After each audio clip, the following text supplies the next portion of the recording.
ಬಡವರಾಗಿ ಹುಟ್ಟಿದ ತಕ್ಷಣ ಬಡವರಾಗೇ ಇರಬೇಕು ಅಂತ ಇಲ್ಲ. ನೀವು ಹುಟ್ಟಿದ್ದು ಬಡತನದಲ್ಲೇ ಇರ್ಬೋದು, ಆದರೆ ಜೀವನ ಪೂರ್ತಿ ಬಡತನದಲ್ಲೇ ಇರಬೇಕು ಅಂತ ಎಲ್ಲೂ ರೂಲ್ಸ್ ಇಲ್ವಲ್ಲ. ಏನು ಮಾಡೋದು, ನನಗೇನೂ ಇಲ್ಲ, ನಮ್ಮ ಹತ್ರ ದುಡ್ಡಿಲ್ಲ, ಆಸ್ತಿ ಇಲ್ಲ, ಹಣ ಒಡವೆ ಇಲ್ಲ, ನಾವು ಬಡವರಾಗೇ ಇರ್ತೀವಲ್ಲ ಅಂತ ನೀವು ಕೇಳ್ಬೋದು. ಆದರೆ ಇರೋ ಅವಕಾಶಗಳನ್ನ ಉಪಯೋಗಿಸ್ಕೊಂಡು ಬಡತನದಿಂದ ಹೊರಗೆ ಬರೋಕ್ಕೆ ಪ್ರಯತ್ನ ಪಡಬೇಕು.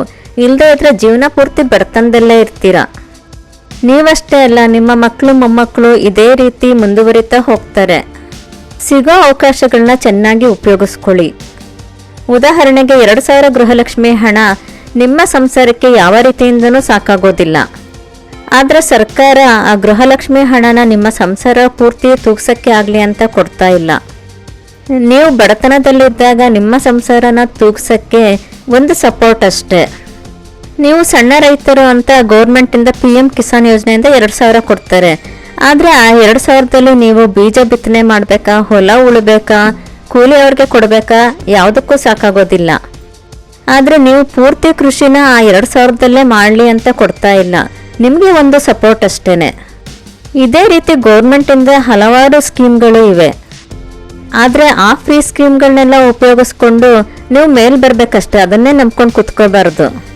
ಅಯ್ಯೋ ನನಗೆ ಫ್ರೀ ಕೊಡ್ತಾರಲ್ವ, ನಾನು ಯಾಕೆ ದುಡಿಬೇಕು ಅಂತ ಕೂತ್ಕೋಬಾರ್ದು.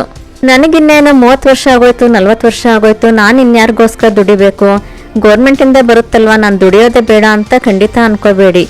ನಿಮಗೆ ಯಾವ ಫೀಲ್ಡಲ್ಲಿ ಇಂಟ್ರೆಸ್ಟ್ ಇದೆಯೋ ಆ ಫೀಲ್ಡಲ್ಲಿ ಕೆಲಸ ಮಾಡಿ. ಯಾಕಂದರೆ ನಿಮಗೆ ಆ ಕೆಲಸ ಮಾಡೋದ್ರಲ್ಲಿ ಇಂಟ್ರೆಸ್ಟ್ ಇರುತ್ತೆ. ನಿಮಗೆ ಅದ್ರ ಬಗ್ಗೆ ಇಂಟ್ರೆಸ್ಟ್ ಇದ್ದರೆ ಹೆಚ್ಚು ಹೆಚ್ಚು ತಿಳ್ಕೊಳ್ತಾ ಹೋಗ್ತೀರಾ ಮತ್ತು ಆ ಕೆಲಸ ಮಾಡೋಕ್ಕೆ ನಿಮಗೆ ಸುಲಭ ಆಗುತ್ತೆ. ಹಾಗಂತ ನೀವು ಕೆಟ್ಟ ಕೆಲಸದಲ್ಲಿ ಇಂಟ್ರೆಸ್ಟ್ ಇದೆ ಅಂತ ಕೆಟ್ಟ ಕೆಲಸ ಮಾಡೋದಲ್ಲ. ಒಳ್ಳೆ ರೀತಿಯಿಂದ ಯೋಚಿಸಿದ್ರೆ ಒಳ್ಳೆ ಐಡಿಯಾಗಳೇ ಬರುತ್ತೆ. ನನ್ನ ಕೈಲಿ ಏನೂ ಮಾಡೋಕ್ಕಾಗಲ್ಲ, ನನಗೆ ಯಾರೋ ಕೊಡ್ತಾರೆ ಬಿಡು, ನಾನ್ಯಾಕೆ ದುಡಿಬೇಕು, ನನಗೆ ಅದೃಷ್ಟ ಇಲ್ಲ, ಏನು ಮಾಡಿದ್ರೂ ನನ್ನ ಕೈಲಾಗಲ್ಲ, ಈ ಥರ ಯೋಚನೆಗಳನ್ನ ಮೊದಲು ಬಿಟ್ಬಿಡಿ. ನೀವು ಅಂದ್ಕೊಳ್ತೀರಾ ಅಯ್ಯೋ ನನಗೆ ಯಾರೋ ಒಬ್ಬರು ಸಹಾಯ ಮಾಡ್ತಾರೆ ಬಿಡು, ನನ್ನ ಜೀವನ ಹೇಗೋ ನಡೆದೋಗುತ್ತೆ ಅಂತ ಅಂದ್ಕೊಳ್ತೀರಾ. ಆದರೆ ಯಾರೋ ಸಹಾಯ ಮಾಡೋರು ಎಷ್ಟು ದಿನ ಅಂತ ಸಹಾಯ ಮಾಡ್ತಾರೆ? ಒಂದು ವೇಳೆ ಸಹಾಯ ಮಾಡಿದ್ರು ಅವರೇನು ಸಂತೋಷದಿಂದ ನಿಮಗೆ ಸಹಾಯ ಮಾಡಲ್ಲ. ಅಯ್ಯೋ ನಾನು ಕಷ್ಟಪಟ್ಟು ಸಂಪಾದಿಸಿದ್ನ ಇವನು ಕೊಡಬೇಕಲ್ಲ ಅಂತಲೇ ಸಹಾಯ ಮಾಡ್ತಾರೆ. ಇಂಥ ಸಹಾಯ ನಿಮಗೆ ಬೇಕಾ? ಸಮಾಜದಲ್ಲಿ ಮುಂದೆ ಬರೋಕ್ಕೆ ಎಜುಕೇಷನ್ ತುಂಬ ಮುಖ್ಯ ಅಂತ ನೀವು ಅಂದ್ಕೊಂಡಿದ್ದೀರಾ, ಎಲ್ರಿಗೂ ತಿಳಿದಿರೋ ವಿಷಯ. ಒಂದು ಏಜ್ ಮುಗಿದ ಮೇಲೆ ಮತ್ತೆ ಸ್ಕೂಲ್ಗೆ ಹೋಗೋಕ್ಕಾಗಲ್ಲ, ಕಾಲೇಜ್ಗೆ ಹೋಗೋಕ್ಕಾಗಲ್ಲ ಅಂತ ನಿಮ್ಗೆ ಅನಿಸುತ್ತೆ. ಆದರೆ ಅದ್ರ ಬಗ್ಗೆ ಯೋಚನೆ ಮಾಡ್ತಾ ಕೂತ್ಕೊಳ್ಳೋದ್ರಲ್ಲಿ ಅರ್ಥ ಇಲ್ಲ. ನಿಮಗೆ ಏನು ಕೌಶಲ್ಯಗಳಿದೆಯೋ ಅದನ್ನು ಉಪಯೋಗಿಸ್ಕೊಂಡು ಮೇಲೆ ಬನ್ನಿ. ಎಲೆಕ್ಟ್ರಿಕಲ್ ಕೆಲಸ ಆಗಿರ್ಬೋದು, ಡ್ರೈವರ್ ಕೆಲಸ ಆಗಿರ್ಬೋದು, ಒಂದು ಮೊಬೈಲ್ ರಿಪೇರಿ, ಸ್ವಲ್ಪ ಕಂಪ್ಯೂಟರ್ ಬಗ್ಗೆ ಜ್ಞಾನ ಇದ್ದರೆ ಕಂಪ್ಯೂಟರ್ ಟೈಪಿಂಗ್ ಮಾಡ್ಬೋದು, ಕಂಪ್ಯೂಟರ್ ರಿಪೇರಿಂಗ್ ಮಾಡ್ಬೋದು, ಇಲ್ಲ ಟೈಲರಿಂಗ್ ಮಾಡ್ಬೋದು, ಅಡುಗೆ ಮಾಡಿ ಕ್ಯಾಟರಿಂಗ್ ಮಾಡ್ಬೋದು. ಇನ್ನು ನಿಮಗೆ ಯೂಟ್ಯೂಬ್ ಬಗ್ಗೆ ಜ್ಞಾನ ಇದ್ದರೆ ಯೂಟ್ಯೂಬ್ ವಿಡಿಯೋಗಳನ್ನ ಮಾಡಿ ಅಪ್ಲೋಡ್ ಮಾಡ್ಬೋದು. ಇವೆಲ್ಲ ಸಣ್ಣ ಪುಟ್ಟ ಕೆಲಸ ಅಂತ ಯಾವತ್ತೂ ಹಿಂಜರಿಕೆ ಬೇಡ. ನೀವೇನು ಕೆಲಸ ಮಾಡ್ತೀರೋ ಆ ಕೆಲಸದ ಬಗ್ಗೆ ನಿಮಗೆ ಗೌರವ ಇರಲಿ. ಅಯ್ಯೋ ನಾನು ಡ್ರೈವರ್ ಕೆಲಸ ಮಾಡ್ತೀನಲ್ಲ, ನಾನು ತುಂಬ ಚಿಕ್ಕವನು ಅಂತ ಅನ್ಕೋಬೇಡಿ.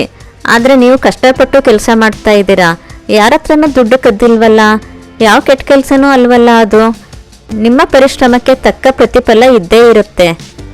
ನೀವು ಮಾಡೋ ಕೆಲಸದಲ್ಲಿ ಪ್ರಾಮಾಣಿಕತೆ ಇರಲಿ. ಉದಾಹರಣೆಗೆ ಒಂದು ಡ್ರೈವರ್ ಕೆಲಸನೇ ತಗೊಳ್ಳೋಣ. ನಿಮ್ಮ ಹತ್ರ ಸ್ವಂತ ಗಾಡಿ ಇಲ್ಲದೆ ಇರ್ಬೋದು. ಮೊದಲು ಸ್ವಲ್ಪ ಸ್ವಲ್ಪನೇ ಬಾಡಿಗೆ ಗಾಡಿನಲ್ಲಿ ದುಡಿತಾ ಹೋಗಿ. ಬಂದಿದ್ದ ದುಡ್ಡನ್ನೆಲ್ಲ ಖರ್ಚು ಮಾಡಬೇಡಿ, ಸ್ವಲ್ಪ ಸ್ವಲ್ಪನೇ ಕೂಡಿಡ್ತಾ ಹೋಗಿ. ಸ್ವಲ್ಪ ದುಡ್ಡು ಸೇರಿದ್ಮೇಲೆ ಬೇರೆ ಬೇರೆ ಥರ ಗೌರ್ಮೆಂಟ್ ಸ್ಕೀಮ್ಸು ಇರುತ್ತೆ, ಅದರಿಂದ ಎಲ್ಲ ಸ್ವಲ್ಪ ಸಾಲ ತಗೊಂಡು ನಿಮ್ಮ ದುಡಿಮೆನೂ ಸೇರಿಸಿ ಒಂದು ಗಾಡಿನ ತಗೊಳ್ಳಿ. ಮುಂದೆ ನಿಮ್ಮದೇ ಗಾಡಿ, ನಿಮ್ಮದೇ ಡ್ರೈವರ್ ಕೆಲಸ, ಸಂಪಾದನೆ ಹೆಚ್ಚಾಗ್ತಾ ಹೋಗುತ್ತೆ. ಏನು ದುಡ್ಡನ್ನ ಕೂಡಿಡದೆ ಮೊದಲು ಸಾಲ ಮಾಡ್ಕೊಂಬಿಟ್ರೆ ಬಂದ ದುಡ್ಡೆಲ್ಲ ಸಾಲಕ್ಕೆ ಬಡ್ಡಿಗೆನೇ ಹೊರಟೋಗ್ಬಿಡುತ್ತೆ. ಮೊದಲು ಕೂಡಿಡಿ, ಆಮೇಲೆ ಖರ್ಚು ಮಾಡೋಕ್ಕೆ ಶುರು ಮಾಡಿ. ಯಾವ ಕೆಲಸನಾದರೂ ಮಾಡಿ ಪ್ರಾಮಾಣಿಕತೆಯಿಂದ ಮಾಡಿ. ಅದರಲ್ಲಿ ಒಂದು ದಕ್ಷತೆ ಇರಬೇಕು. ಬೇಕಾಬಿಟ್ಟು ಕೆಲಸ ಮಾಡಿದ್ರೆ ಅದರಿಂದ ಏನೂ ಪ್ರಯೋಜನ ಆಗಲ್ಲ. ನಾನು ದುಡಿಬೇಕು, ಎತ್ತರಕ್ಕೆ ಬೆಳಿಬೇಕು ಅನ್ನೋ ಮನಸ್ಥಿತಿ ಬಂದರೆ ಮುಂದೆ ದಾರಿ ಅದಾಗೆ ಕಾಣುತ್ತೆ. ಕಷ್ಟಪಟ್ಟು ದುಡಿಯೋದ್ರ ಜೊತೆಗೆ ಸ್ಮಾರ್ಟಾಗಿ ಯೋಚನೆ ಮಾಡಿ. ಬಂದ ದುಡ್ಡನ್ನ ಹೇಗೆ ಖರ್ಚು ಮಾಡಬೇಕು, ಹೇಗೆ ಕೂಡಿಡಬೇಕು ಅನ್ನೋದ್ರ ಬಗ್ಗೆ ಯೋಚನೆ ಮಾಡಿ. ಆವಾಗ ನಿಮಗೆ ದಾರಿ ಗೊತ್ತಾಗುತ್ತೆ. ಟೀ ಮಾಡ್ತಾ ಇದ್ದವರು ಪ್ರಧಾನಿ ಆದರು, ಪೇಪರ್ ಹಾಕ್ತಾ ಇದ್ದ ಹುಡುಗ ವಿಜ್ಞಾನಿ ಆಗಿದ್ದಾರೆ, ಹಳ್ಳಿ ಹೆಂಗಸರು ದೊಡ್ಡ ಬಿಸ್ನೆಸ್ ಮೆನ್ಗಳಾಗಿದ್ದಾರೆ, ರೈತರ ಮಕ್ಕಳು IAS ಅಧಿಕಾರಿಗಳಾಗಿದ್ದಾರೆ. ಏನೋ ಎಜುಕೇಷನ್ನೇ ಇಲ್ಲದೆ ಇರೋ ಅಂಥವ್ರು ಯೂಟ್ಯೂಬ್ ವಿಡಿಯೋಗಳನ್ನ ಹಾಕ್ತಾರೆ. ಇದಕ್ಕೆಲ್ಲ ಮೂಲ ಕಾರಣ ದುಡ್ಡೊಂದೇ ಅಲ್ಲ, ಇಲ್ಲ ಯಾರ್ದೋ ಸಪೋರ್ಟ್ ಇದೆ ಅಂತ ಅಲ್ಲ. ನಿಮ್ಮ ಹಾಗೇನೆ ಎಷ್ಟೊಂದು ಜನ ಬಡತನದಲ್ಲಿದ್ದವರು ಎಷ್ಟು ಮೇಲ್ ಬಂದಿದ್ದಾರೆ ನೋಡ್ತಾ ಹೋಗಿ. ನಮ್ಮ ಸುತ್ತಮುತ್ತನೇ ಇಂಥ ಎಷ್ಟೊಂದು ಜನ ಇರ್ತಾರೆ, ಆದರೆ ನಾವು ಗಮನಿಸೇ ಇರಲ್ಲ. ಒಂದಿನ ಅವರು ತುಂಬ ಮೇಲೆ ಹೋದಾಗ ಇವನು ಯಾವಾಗ ಇಷ್ಟು ದೊಡ್ಡ ಸಾಹುಕಾರ ಆದ, ನಮ್ಗೆ ಗೊತ್ತೇ ಆಗಲಿಲ್ವಲ್ಲ ಅಂತ ಅಂದ್ಕೊಳ್ತೀವಿ. ಅವರು ಮನಸ್ಸಲ್ಲಿ ಒಂದು ಗಟ್ಟಿ ನಿರ್ಧಾರ ಮಾಡ್ಕೊಂಡಿರ್ತಾರೆ, ನಾನು ಮುಂದೆ ಬರಬೇಕು ಅಂತ. ಆ ಗಟ್ಟಿ ನಿರ್ಧಾರನೇ ಇದಕ್ಕೆಲ್ಲ ಮೂಲ ಕಾರಣ. ಬಡತನ ನಿಮ್ಮ ತಪ್ಪಲ್ಲ, ಆದರೆ ಬಡವನಾಗೇ ಇರ್ತೀನಿ ಅನ್ನೋದು ನಿಮ್ಮ ತಪ್ಪು. ನಿಮ್ಮ ಮಕ್ಕಳು ನಿಮ್ಮ ಥರನೇ ಆಗಬಾರ್ದು, ಅವ್ರಿಗೆ ಒಳ್ಳೆ ಎಜುಕೇಷನ್ ಕೊಡಬೇಕು, ನಿಮ್ಮ ಮಕ್ಕಳು ಜೀವನದಲ್ಲಿ ಮುಂದೆ ಬರಬೇಕು, ಇವೆಲ್ಲ ಆಸೆಗಳು ನಿಮಗೂ ಇರುತ್ತಲ್ವಾ? ಹಾಗಿದ್ರೆ ಇವತ್ತಿಂದನೇ ಸುಮ್ಮನೆ ಕೂತ್ಕೋಬೇಡಿ. ತೀರಾ ಇತ್ತೀಚೆಗೆ ನಮ್ಮಿಂದ ದೂರ ಆದ IAS ಅಧಿಕಾರಿ ಮಹಾಂತೇಶ್ ಬೀಳಗಿ ಅವರ ಜೀವನನ ನೋಡಿದಾಗ ನನಗೆ ತುಂಬ ಆಶ್ಚರ್ಯ ಆಯಿತು. ಮೊದಲಿಂದ ನನಗೆ ಅವ್ರ ಬಗ್ಗೆ ಏನೂ ಗೊತ್ತಿರಲಿಲ್ಲ, ಆದರೆ ಪೇಪರಲ್ಲಿ ಬಂದಾಗಲೇ ನನಗೆ ಅವ್ರ ಬಗ್ಗೆ ಗೊತ್ತಾಗಿದ್ದು. ಅವರು ಚಿಕ್ಕ ವಯಸ್ಸಿನಲ್ಲೇ ಅವರು ತಂದೆನ ಕಳ್ಕೊಳ್ತಾರೆ. ಮನೆಯಲ್ಲಿ ತುಂಬ ಬಡತನ ಇರುತ್ತೆ, ಎಷ್ಟೊಂದು ದಿನ ಊಟನೇ ಇರಲ್ಲ. ಬೀಳಗಿ ಅವರ ತಾಯಿಗೆ ಒಟ್ಟು 4 ಜನ ಮಕ್ಕಳು. ಅಷ್ಟು ಮಕ್ಕಳನ್ನ ಸಾಕಬೇಕು ಅಂದರೆ ಆ ತಾಯಿ ತುಂಬಾ ಕಷ್ಟಪಡ್ತಾ ಇದ್ರು. ಅವರ ತಾಯಿನೇ ದುಡ್ದು ಮಕ್ಕಳನ್ನ ಸಾಕ್ತಾ ಇದ್ರು. ಇಂಥ ಟೈಮಲ್ಲಿ ಅವ್ರ ತಾಯಿಗೆ ಬರಬೇಕಾಗಿದ್ದ ವಿಧವಾ ವೇತನ 25 ರೂಪಾಯಿನ ಪಡ್ಕೊಳ್ಳೋದಕ್ಕೆ ಅವರು ತುಂಬ ಕಷ್ಟಪಟ್ಟರು. ಇದನ್ನೆಲ್ಲ ನೋಡಿದಂಥ ಮಹಾಂತೇಶ ಬೀಳಗಿ ಅವರು ನಮ್ಮ ತಾಯಿ ಪಟ್ಟಂಥ ಕಷ್ಟನ ಬೇರೆ ಯಾರು ಪಡಬಾರ್ದು ಅಂತ ಕಷ್ಟಪಟ್ಟು ಓದಿ IAS ಆಫೀಸರ್ ಆದರು. ಅವರ ಮನೆಯಲ್ಲಿ ಅಷ್ಟೊಂದು ಬಡತನ ಇದ್ರೂ ತುಂಬಾ ಕಷ್ಟಪಟ್ಟು IAS ಆಫೀಸರ್ ಆದರು ಮತ್ತು ಸಮಾಜಕ್ಕೆ ಹಲವಾರು ಒಳ್ಳೆಯ ಕೆಲಸಗಳನ್ನ ಮಾಡ್ತಾ ಬಂದರು. ಅವರು IAS ಆಫೀಸರ್ ಆಗೋದಕ್ಕೆ ತುಂಬಾ ಕಷ್ಟಪಟ್ಟರು. IAS ಆಫೀಸರ್ ಕೆಲಸ ಅವ್ರನ್ನ ಸುಮ್ಮನೆ ಹುಡುಕೊಂಡು ಬರಲಿಲ್ಲ. ನಾನು ಪೇಪರಲ್ಲಿ ಓದಿದ ಹಾಗೆ ಬೆಳಗ್ಗೆ ಸ್ಕೂಲು ಮತ್ತು ಸಾಯಂಕಾಲ ಅಂಗಡಿಯಲ್ಲಿ ಕೆಲಸ, ರಾತ್ರಿ ಮಕ್ಕಳಿಗೆ ಟ್ಯೂಷನು, ಇದೆಲ್ಲನೂ ಮಾಡ್ತಾನೆ ಅವರು IAS ಆಫೀಸರ್ಗೆ ಪ್ರಿಪೇರ್ ಆದರು. ಅಂಗಡಿಯಲ್ಲಿ ಕೆಲಸ ಮಾಡೋದು, ಮಕ್ಕಳಿಗೆ ಟ್ಯೂಷನ್ ಹೇಳೋದು ಅವೆಲ್ಲ ಸಣ್ಣ ಕೆಲಸ ಅಂತ ಯಾರೂ ಅನ್ಕೋಬಾರ್ದು. ನಾವೀಗಲೂ ಕೆಲವು ಮಕ್ಕಳನ್ನ ನೋಡ್ತಾನೆ ಇರ್ತೀವಿ.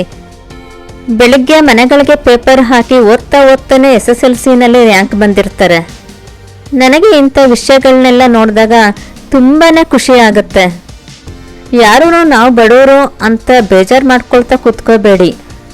ನಮ್ಮ ಮುಂದೆ ಇರೋ ಅಂಥ ವ್ಯಕ್ತಿಗಳನ್ನ ನೋಡಿ ಅವರಿಂದ ಇನ್ಸ್ಪಿರೇಷನ್ ತಗೊಂಡು ಮೇಲೆ ಬನ್ನಿ. ಬಡತನ ಹೋಗ್ಸೋದಕ್ಕೆ ಯಾವುದೇ ರೀತಿ ಕೆಟ್ಟ ಕೆಲಸಗಳಿಗೆ ಮುಂದಾಗಬಾರ್ದು.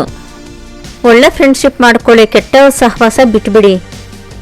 ಬಡತನದಿಂದ ದೂರ ಆಗಬೇಕು ಅಂದ ತಕ್ಷಣ ದೇಶಕ್ಕೆ ದೊಡ್ಡ ಶ್ರೀಮಂತ ಆಗಬೇಕು ಅನ್ನೋ ಚಿಂತೆ ಅಲ್ಲ, ನಿಮ್ಮ ಜೀವನ ಒಂದು ಉತ್ತಮ ಸ್ಥಿತಿಯಲ್ಲಿ ಇರಬೇಕು ಅನ್ನೋದು ಅಷ್ಟೇ. ನಿಮಗೆ ನಾನು ಇಷ್ಟೊತ್ತು ಹೇಳಿದ ಮಾತುಗಳು ಸ್ವಲ್ಪನಾದರೂ ಇಷ್ಟ ಆಗಿದ್ದರೆ ಈ ವಿಡಿಯೋನ ಬೇರೆಯವ್ರ ಜೊತೆನೂ ಶೇರ್ ಮಾಡ್ಕೊಳ್ಳಿ. ನಾನು ಈ ವಿಡಿಯೋದಲ್ಲಿ ಹೇಳಿದ ಮಾತುಗಳು ನಿಮಗೆ ಇಷ್ಟ ಆಯ್ತಾ ತಿಳಿಸಿ. ನಮಸ್ಕಾರಗಳು.